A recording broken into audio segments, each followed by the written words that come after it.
영화는 부유하듯 떠도는 하나의 시선으로부터 시작한다. 그 시선은 아무도 없는 빈집을 떠다니고 있는데 곧이어 그 집에 한 평범해 보이는 중산층 가족이 이사를 들어온다. 그들은 엄마 레베카, 아빠 크리스, 아들 타일러, 그리고 딸 클로이이다. 서서히 그 시선, 즉 유령의 시선을 통해 가족의 비밀이 하나 둘씩 밝혀지는데 Scary. 레베카는 화이트 칼라 범죄를 저지른 후 자신의 범죄가 세상에 드러날까봐 두려움에 떨고 있고, 클로이는 가장 친했던 친구 나디아가 약물 과다 복용으로 갑자기 세상을 떠난 후 그로 인한 충격에서 벗어나지 못하고 있다. 이런 여동생을 이해해주고 감싸주기엔 오빠 타일러는 너무 지 잘난 맛에 사는 싸가지.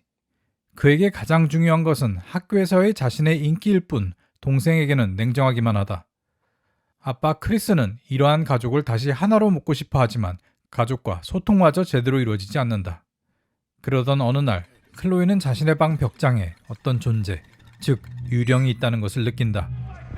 그녀는 가족에게 이것을 얘기하지만 엄마와 오빠는 그녀를 정신병자 취급할 뿐이다. 그래도 아빠 크리스만은 클로이 편이 되어주지만 그녀의 말을 믿는다기보다 그녀를 걱정하고 안타까워하는 것에 가깝다. 클로이는 유령이 두렵지만 동시에 그것이 죽은 자신의 친구 나디아라고 믿는다. 이때 가족 모두가 초현실적인 일을 목격하게 되는데 마치 유령이 나디아임을 증명하듯 타일러가 학교에서 여학생을 괴롭힌 이야기를 무용담처럼 늘어놓고 있을 때 아무도 없는 타일러의 방에서 물건들이 공중으로 튀어오르며 난장판이 된다. 클로이의 말대로 믿을 수 없는 일이 눈앞에 벌어지자 가족들은 당황하는 한편 귀신 들린 집을 아무 말 없이 판 것을 따지기 위해 부동산 중개인에게 연락한다. 중개인은 처음 듣는 이야기라고 미안하다고 하며 한 영매를 소개해주고 영매는 집에 들어오자마자 귀신이 있다고 호들갑을 떤다. 오히려 이 B급 공포영화에서 막 튀어나온 것 같은 과장된 반응에 반감이 생긴 가족들은 영매의 말이 돈을 벌기 위해 꾸며낸 얘기라고 믿으며 그녀를 내쫓고 일상으로 돌아온다. 한편 타일러는 새로운 학교에서 라이언이라는 친구와 가까워지는데 그는 학교에서 제일 잘 나가는 인기남. 라이언이 집에 놀러 왔을 때 클로이는 라이언을 마주치게 되고 그녀도 그에게 관심을 갖게 된다. This is Ryan. Hey. Hey. 라이언 역시 클로이에게 끌리는 듯한데 하지만 그는 무언가 정상이 아니다. 어느 날 클로이와 라이언 단 둘이 집에 있을 때 라이언은 무언지 모를 나쁜 짓을 저지르기 위해 클로이가 마실 오렌지 주스에 약을 탄다. 유령은 그것을 보고 파동을 일으켜 잔을 넘어뜨리고 라이언은 끝내 계획을 이루지 못한다. 하지만 그로부터 며칠 뒤 클로이의 부모가 집을 비우게 되고 라이언은 이전에 이루지 못했던 어두운 계획을 다시 시도하려 한다.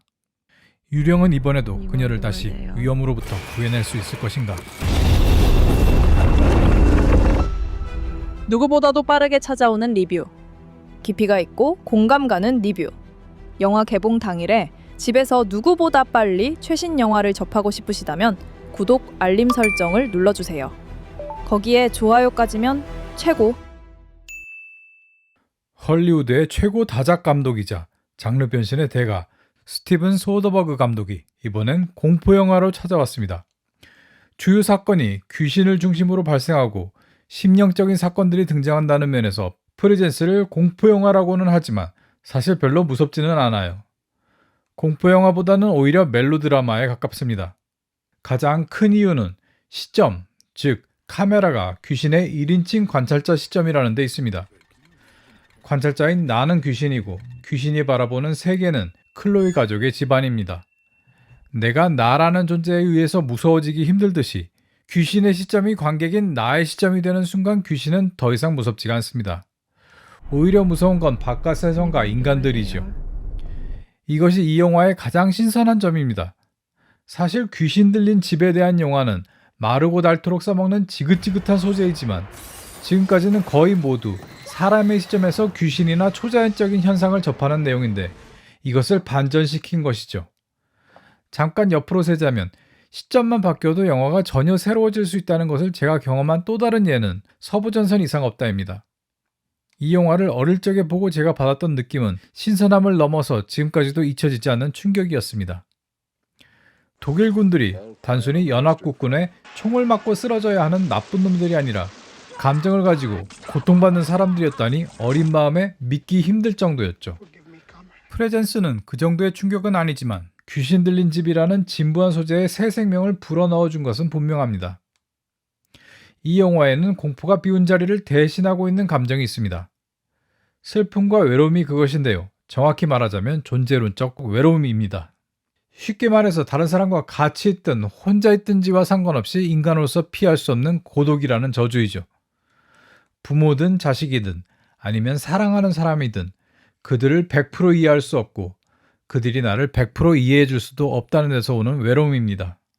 이 외로움은 이 집 전반에 짙게 깔려 있습니다. 각각의 캐릭터가 가지고 있는 외로움의 근원에 대해서 알려면 우선 이 캐릭터들에 대해서 알아야 하는데요. 우선 엄마 레베카는 가족 중 가장 문제가 많은 캐릭터인데 다소 세속적이고 계산이 빠른 중산층 엄마입니다. 자식들, 특히 아들인 타일러를 위해 학군이 좋은 곳을 찾아 이사 다니고 금전적 이득을 위해 법을 어기는 것도 마다하지 않죠. 특징이라면 그녀는 타일러를 대놓고 편애합니다. 클로이에게는 그녀가 어떤 고통에 시달리고 있건 무덤덤한 반면 타일러는 마치 자신의 자아를 대신 실현해줄 대리적 자아처럼 떠받듭니다. 어떤 때에는 마치 젊은 애인을 대하는 느낌마저 드는데 대표적으로 그녀는 술에 취해서 타일러에게 사랑이 이유라면 갈 때까지 가도 괜찮아. 실수 좀 하면 어때? 라고 성적인 뉘앙스가 있는 아들에게 하는 말치고는 여러모로 부적절한 대사를 날립니다. 하지만 이것을 잘 곱씹어 보면 근친상간적 유혹이라기보다는 자신이 저지른 범죄에 대해 자기 자신에게 말하는 자기 합리화라고 볼 수 있습니다. 즉 범죄를 저질렀지만 이건 모두 가족을 사랑하기 때문에 저지른 것이니까 괜찮아 라는 말을 타일러를 거울 삼아 자기 자신에게 되뇌이는 것이죠. 그만큼 레베카는 타일러를 자신과 동일시하지만 이 동일시는 마지막에 레베카가 거울을 보고 무너져 내리면서 비극적으로 끝나게 됩니다. 그 순간이 바로 타일러는 그녀와 동떨어진 존재라는 것을 깨닫는 순간이기 때문입니다. 사실 애초에 타일러와의 동일시는 레베카의 일방적인 감정이었습니다. 레베카가 하는 말을 듣고 타일러는 감동하거나 고마워하기보다는 황당해합니다. 엄마 지금 무슨 말 하는 거야? 이런 표정으로요. 이런 반응을 보이는 타일러는 어떤 아이일까요? 한마디로 그는 나르시즘에 걸려있는 핵인싸 워너비입니다. 레베카는 그가 국가대표 수영선수도 되고 마이클 펠프스처럼 메달리스트가 되기를 기대하지만 타일러가 관심 있는 것은 학교에서 인기 있는 친구들과 어울리거나 인싸그룹에 들어가는 것일 뿐이죠. 그의 머릿속에는 엄마 레베카나 클로이는 물론 그 누구도 들어올 자리가 없을 정도로 자기 자신으로 꽉 차 있지만 내면적으로는 텅 비어있고 자기에 대신 열등감에 시달리고 있습니다. 클로이는 타일러와는 다른 의미로 자신에게 몰입하는 캐릭터입니다.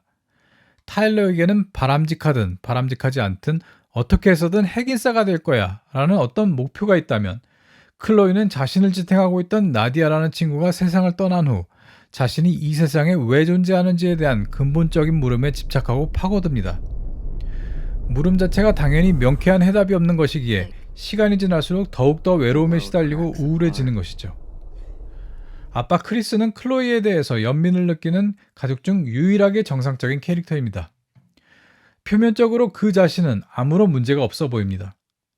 하지만 그가 가지고 있는 가족과 소통하고 싶어하는 열망에 비해 그에게 돌아오는 건 아무것도 없다는 것이 문제입니다. 적어도 영화의 결말까지는 그렇게 보이죠. 그는 다이얼로그를 하고 싶어 하지만 그가 하는 것은 결국 모놀로그, 즉 독백처럼 느껴집니다. 그 대상이 레베카이건, 타일러이건 아니면 클로이건 마찬가지이죠. 이렇게 그의 말이나 마음이 상대방에게 닿지 않는다는 것이 그를 외롭고 지치게 만듭니다. 영화의 초반에 이 가족이 집을 보러 오는 장면은 조금만 깊이 생각해봐도 이상한 장면입니다. 4명이 이 집을 처음 접하는 순간이지만 집에 관심을 보이는 사람은 아무도 없기 때문이죠. 심지어 레베카와 크리스는 집안에서 유일하게 둘러본 공간인 부엌에서 결정을 내립니다. 이것이 말하는 바는 분명합니다. 이들이 가지고 있는 고민들은 집을 구매하는 것보다 더 크다는 것이죠. 그만큼 우리는 각각의 캐릭터가 가지고 있는 고민과 집착을 이 장면을 통해서 엿볼 수 있습니다. 그럼 시작해 볼까요? 레베카에게는 실제로 이 집이 가족들이 살기에 어떤가 보다는 전단지에 써져 있는 집의 스펙과 학군이 중요합니다. 특히 타일러가 수영으로 성공할 수 있는 학군인가 아닌가가 제일 중요하죠. 그렇게 그녀는 집을 둘러보는 대신 전단지를 살핍니다. 이에 반해 크리스는 창밖을 계속 바라보죠. 단순히 가족들이 살기에 안전한 곳인지 확인하는 행동으로도 보이지만 창밖을 보는 행위는 소통을 원하지만 투명한 벽에 가로막혀 있음을 상징하는 것입니다. 즉, 그의 열망과 좌절을 느낄 수 있는 상징적 행동이죠. 클로이가 하는 행동은 오래된 거울 너머를 응시하는 것입니다. 마치 거울 너머가 사후세계인 듯이 말이죠. 여기서 그녀의 존재론적 의문과 고독을 읽을 수 있습니다. 다른 식구들은 집 안으로 몇 발짝 들어가기라도 하지만 타일러는 대문 옆을 떠나지 않습니다. 마치 언제라도 이 집 구석을 떠나려는 듯이 말이죠. 그가 하는 유일한 일은 문기둥에 기대어 휴대폰을 만지작거리는 것인데 잠시 후에 통화하는 내용으로 보아서는 친구 라이언과 메시지를 주고받은 것으로 보입니다. 이렇게 초반에 길지 않은 장면이지만 이 장면은 4명의 캐릭터가 각각 무엇에 천착하고 있는지를 한눈에 보여주기 때문에 스토리적으로 중요한 장면이고 영화의 연출적인 기술로 봤을 때 굉장히 영리한 선택으로 보입니다. 이 장면에서 엿볼 수 있는 다른 하나는 크리스와 레베카 사이에는 의사소통이 전혀 되지 않는다는 것입니다. 예를 들어 크리스는 소방차 소음에 대해서 얘기하지만 레베카의 귀에는 전달되지 않습니다. 그녀는 크리스의 말에 어떠한 반응도 보이지 않고 자신의 관심사에 대해서만 말하죠. 하지만 소통이 안 되는 것은 단지 클로이 가족 구성원 안에서뿐만 아니라 외부인인 라이언과 클로이 사이에서 이루어지는 대화에서도 마찬가지입니다. 이것은 소통의 어려움이 정도의 차이는 있겠지만 어떤 특정한 인물들에게만 국한되지 않고 사람들이 공통적으로 가지고 있는 인간의 본질적인 한계임을 보여줍니다. 나를 제외하고는 나를 이해해 줄 사람이 세상에 존재하지 않는다는 실존적인 외로움을 느끼게 해주죠. 실존적 외로움을 얘기하기에 앞서 아직 소개를 안 한 중요한 캐릭터가 한 명 있습니다. 네, 바로 영화의 화자, 아니 시자라고 해야겠네요. 바로 유령이죠. 유령이 누구인지는 스포일러이기 때문에 말씀드릴 수는 없지만 말씀드릴 수 있는 것은 영화 중반에 등장하는 영매의 말에 따르자면 유령은 자신이 누군지, 어디에 있는지, 어느 시점에 존재하는지, 또 왜 존재하는지 몰라서 괴로워한다는 것입니다. 유령이 충분히 느낄 만한 그럴듯한 말로 들리지만, 그리고 영화 내에서 굉장히 기능적으로 사용되는 유령의 심리 상태이지만 사실 이것은 모든 인간이 기본적으로 세상을 살아가면서 한 번쯤 느끼게 되는 실존적 외로움과 같습니다. 즉, 내가 왜 여기에 존재하는지 모르기 때문에 느끼는 외로움은 단지 유령의 것일 뿐만 아니라 그의 눈을 빌려서 세상을 바라보는 관객의 것이기도 한 것이죠.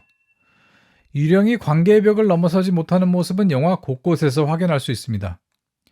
유령은 말을 할 수도 소리를 낼 수도 없습니다. 유일한 의사소통의 수단은 물건을 옮겨놓거나 아니면 어떤 파장을 일으켜서 물건을 떨어뜨리는 정도이죠.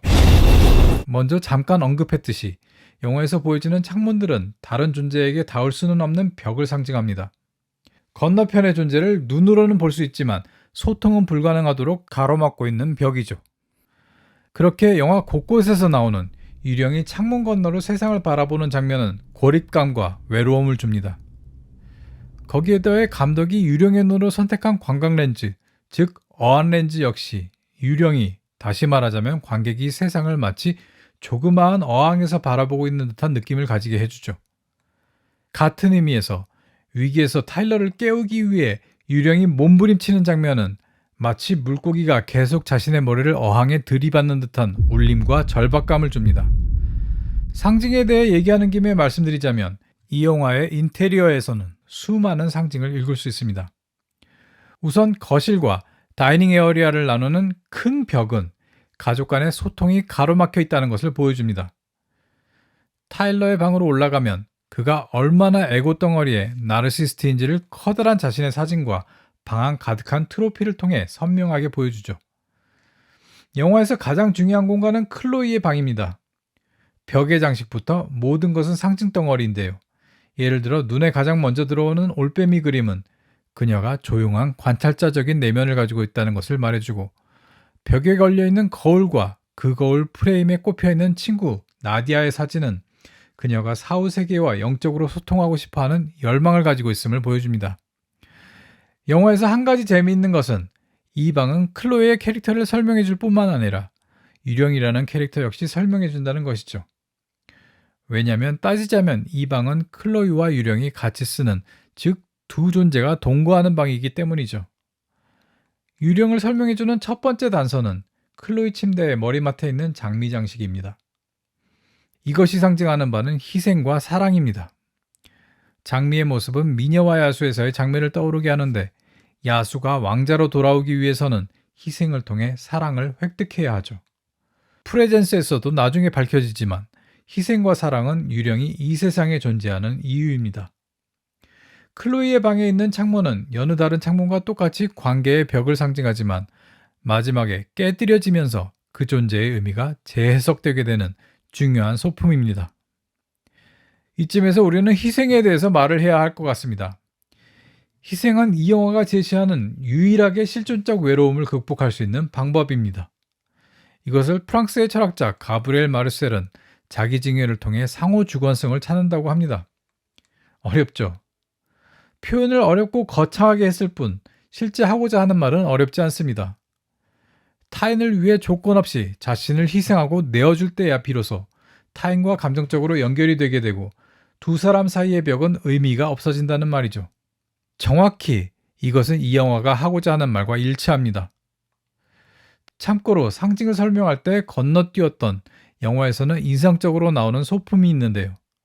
클로이가 잠깐 자리를 비운 사이 영혼이 옮겨놓는 책 You Always, You Never입니다. 제목을 선명하게 읽을 수 있을 정도로 꽉 차게 스크린에 보여주는 이 책은 스티븐 소더버그의 렛데몰 토크에 나오는 주인공 앨리스 휴게스가 쓴 책입니다. 영화에서는 주인공에게 퓰리처상을 안겨준 책이지만 실제로는 존재하지 않는 가상의 작가가 쓴 가상의 책이지요. 렛데몰 토크에서 나오는 내용으로 유추하자면 You Always, You Never는 유복하게 살다가 정비공과 바람을 피운 후 파국을 맞는 어느 유부녀에 관한 책입니다. 어딜 봐도 책의 내용 중 클로이의 불안한 심리와 겹치는 부분이 없죠. 굳이 억지로 끼워 맞추자면 이 책이 나오는 영화, 즉 렛데몰 토크가 친구들 간의 오해에 관한 영화라는 것인데 이건 자연스러운 해석 같지는 않고요. 대신 책의 제목 You Always, You Never, 즉 너는 항상, 너는 절대 라는 말 자체가 타인이 나를 규정할 수 있는가 You know nothing about me. 라는 존재론적 의문과 맞아떨어졌기 때문에 이 책을 노출시켰다는 것이 더 타당한 해석인 것 같습니다. 영화의 감독인 스티븐 소더버그는 여러 면에서 흥미로운 감독입니다.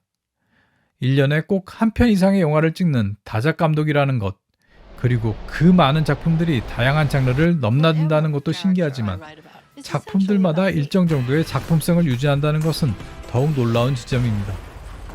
그는 26살의 젊은 나이에 섹스, 거짓말, 그리고 비디오 테이프로 칸 영화제에서 황금종려상을 타며 인디 영화계의 천재로 영화계에 데뷔하였습니다. 그리고 그 후 커진 인지도와 함께 오션스 11 시리즈 등의 상업영화 쪽으로 넘어가는 듯한 일반적인 행로를 보이기도 했죠. 하지만 이후로도 많은 저예산 영화들과 실험적인 작품들로 지금까지도 인디 감독의 정신을 잃지 않는 것을 증명하는 비슷한 예를 찾기 힘든 감독입니다. 이전에 아무리 큰 상업적인 성공을 이루었다고 해도 영화로 만들고 싶은 스토리가 있다면 규모에 상관없이 주저없이 뛰어들 수 있는 자본의 힘으로부터 비교적 자유로운 감독으로 보입니다. 언세인에서는 전체 영화를 휴대폰으로 촬영하기도 하고 렛데몰 토크에서는 인공적인 조명을 거의 사용하지 않는 등 실험적인 방법을 과감하게 사용하기도 하는 감독이죠. 프레젠스에서는 소니 DSLR 카메라로 유령의 움직임을 직접 재현해내었다고 하죠. 이전의 영화들과 같이 피터 앤드류스라는 가명을 통해 자신이 직접 촬영 감독 역할까지 하면서 말이죠. 프레젠스에서의 카메라 움직임은 영화의 중심 캐릭터 중에 하나인 유령의 성격을 보여줄 수 있는 거의 유일한 방법이기 때문에 촬영 감독의 역할은 굉장히 중요하다고 할 수 있는데 스티븐 소더버그, 아니 피터 앤드류스는 DSLR 카메라와 광각 렌즈를 이용해 그것을 훌륭하게 해내었습니다. 유영하듯 집안을 돌아다니는 움직임이라던가 클로이가 자신을 인식할 때 움찔움찔하는 미세한 움직임은 감탄을 자아냅니다. 마치 자신의 존재가 간파되었을 때 관음자라는 죄책감이 순간적으로 수치감이나 두려움으로 전환되는 듯한 느낌이죠. 영화의 스토리와 직접적으로 관련이 없기에 오늘은 깊이 다루지 않겠지만 이 장면은 장폴 사르트르의 열쇠구멍 예제를 떠오르게 합니다. 카메라가 클로이의 방을 보고 있을 때 느껴지는 차가운 공기의 질감은 마치 우리가 그 방에 직접 있는 듯 생생하게 느껴집니다. 이에 더해 모든 촬영이 단 11일 만에 이루어졌다고 하니 감독의 집중력과 재능에 경탄하지 않을 수 없습니다. 영화는 처음부터 끝까지 집이라는 제한된 공간을 벗어나지 않지만 그리고 손에 꼽을 수 있을 만큼 제한된 등장인물들을 보여주지만 전혀 지루하지 않습니다. 넘어서야 할 거의 유일한 장애물은 관광렌즈의 외국에서 오는 어지러움입니다. 특히 카메라가 회전을 하며 집을 보여줄 때는 극장을 뛰어나고 싶은 어지러움을 느낄 수 있습니다. 등장인물들의 연기는 좋았습니다. 단 라이언 역의 웨스트 머롤랜드의 연기는 뭐라 딱 집어서 이유를 말할 수는 없지만 왠지 뻣뻣하고 자연스럽게 느껴지지 않았습니다. 역할에 녹아들지 못하고 겉도는 느낌이랄까요. 스티븐 소더버그는 필모그래피에 실망을 주는 영화가 거의 없는 몇 안 되는 감독 중에 하나입니다. 프레전스 역시 놀라울 정도까지는 아니었지만 새로운 시도가 신선하게 느껴지는 만족스러운 영화였습니다. 시작하면 끝까지 막힘없이 한 번에 쭉 볼 수 있는 영화예요. 보시기를 추천합니다. It's suffering. Just like you are.